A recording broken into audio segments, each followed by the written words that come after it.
You've probably heard the story about the salesman who was so good he could even sell a refrigerator to an Eskimo. It's not true, of course.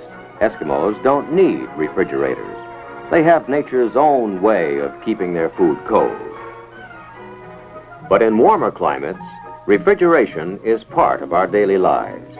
We use it to keep ourselves comfortable, to keep our food fresh, and our beverages cold.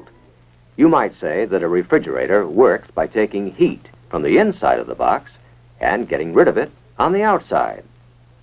Refrigeration is the transfer of heat from a place where it is not wanted to a place where it is unobjectionable. To do this, a refrigerator uses a unit inside the box that takes up heat and a unit outside the box that gets rid of it. These units are called the evaporator and the condenser. They are tied together by connecting lines, referred to as the suction line and the liquid line. Also in the system are the compressor, which is a pump, the expansion valve, and in many systems, the receiver, a kind of storage tank. A chemical substance called the refrigerant flows through the system. It's the refrigerant that picks up BTUs of heat from inside the box and discards them outside. In the process, the refrigerant changes from a liquid to a gas. Then, in the condenser, it changes back to a liquid. At the same time, the pressure increases in the compressor and decreases in the expansion valve. Before you can understand how the system works, you must learn why and how these changes take place. That means learning some basic principles concerning heat. To begin with, take a swimming pool, and Kathy, who was swimming in the cold water. After she has dried off, she finds the air warm. But Helen has just come from the steam room, and she thinks the air is cold. The words hot and cold are relative. They are used to compare one thing to another. As the girls gossip together, Kathy gets warmer. Heat from the air passes to her body and warms her. But Helen gets cooler. Heat passes from her body to the air. Heat always passes from a warmer substance to a cooler one. If you put an ice cube into water, the water is cold, but the ice is even colder. By comparison, the water is warm. Heat will flow from the water to the ice. This changes the ice, which is a solid, to water, which is a liquid.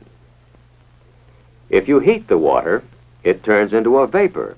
This vapor is a gas. These three, solid, liquid, and gas, are called the three states of matter. All matter around us exists in one of these three states. Now, let's see what happens to temperature if you apply heat to the ice. The thermometer reads 32 degrees Fahrenheit. As the ice changes to water, the temperature stays constant at 32 degrees. The heat is causing the change of state from solid to liquid. Then, as you continue to heat the water, the temperature increases until it reaches 212 degrees.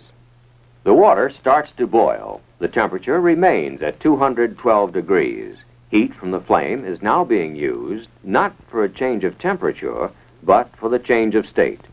Remember, heat is taken in for the change from solid to liquid. Heat is taken in for the change from liquid to gas.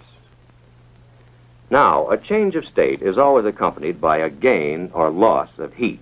This is a very important point. Any substance takes in heat when it boils or changes from a liquid to a gas.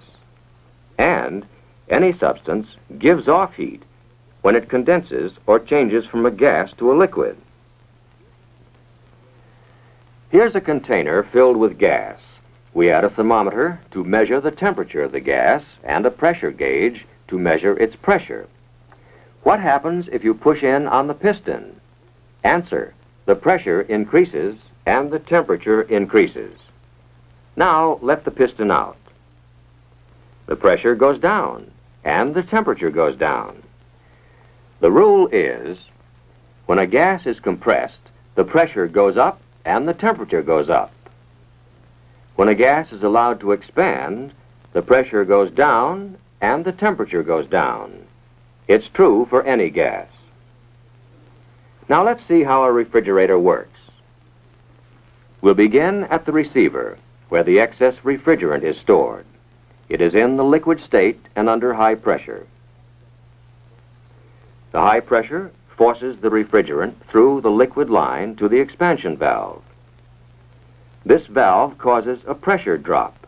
The high-pressure liquid becomes a low-pressure liquid. This is like letting air slowly out of a balloon. The air in the balloon is still under high pressure, but the air that gets through expands and its pressure drops. In the same way, refrigerant that passes through the expansion valve expands, and its pressure drops. The low-pressure refrigerant flows into the evaporator.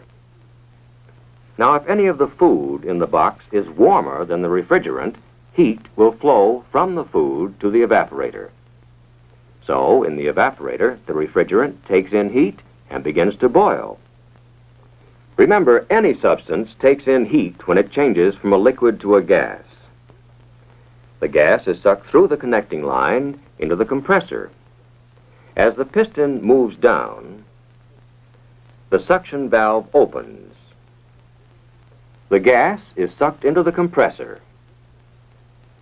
As the piston starts up again, the suction valve is forced shut and the discharge valve is pushed open. On this stroke, the gas is compressed. Remember what happens when gas is compressed? Pressure goes up, temperature goes up. The gas, now at high pressure and high temperature, flows into the condenser. The gas is hot, hotter than the surrounding air, so it gives up heat to the air. As the refrigerant loses heat, it starts changing back into a liquid. To complete the cycle, the liquid refrigerant returns to the receiver. Now let's review the whole thing. Refrigerant under high pressure flows from the receiver to the expansion valve. The valve causes a pressure drop. The evaporator takes in heat from the box.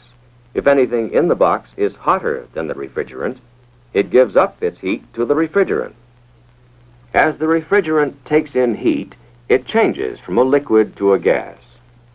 Remember, any substance must take in heat in order to change from a liquid to a gas.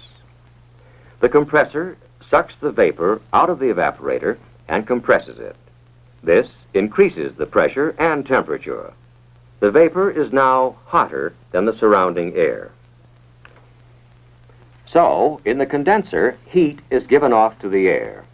As the refrigerant loses its heat, it changes from a gas to a liquid and flows into the receiver.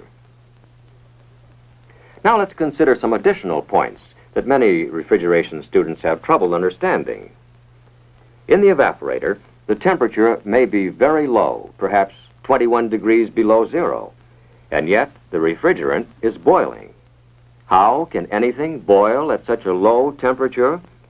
Water boils at 212 degrees, but other substances boil at other temperatures, some higher than water, some lower. The refrigerant known as R12 boils at minus 21 degrees. There's no mystery about it. It's simply a property of the substance.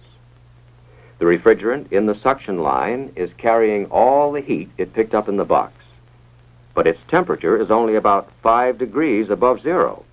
If you touch the line, it feels cold. How can something that's cold be carrying a lot of heat? Remember, hot and cold are relative terms. You know, when water boils, it's very hot, but refrigerant boils at a much lower temperature. So the refrigerant can take on heat, Change to a gas and still seem cold. Again, the reason is because the two substances have different boiling points. You have seen the basic principles of refrigeration. Study the system until you understand it thoroughly. Memorizing isn't enough. You must understand what happens and why, because all the rest of your work will be based on these same principles.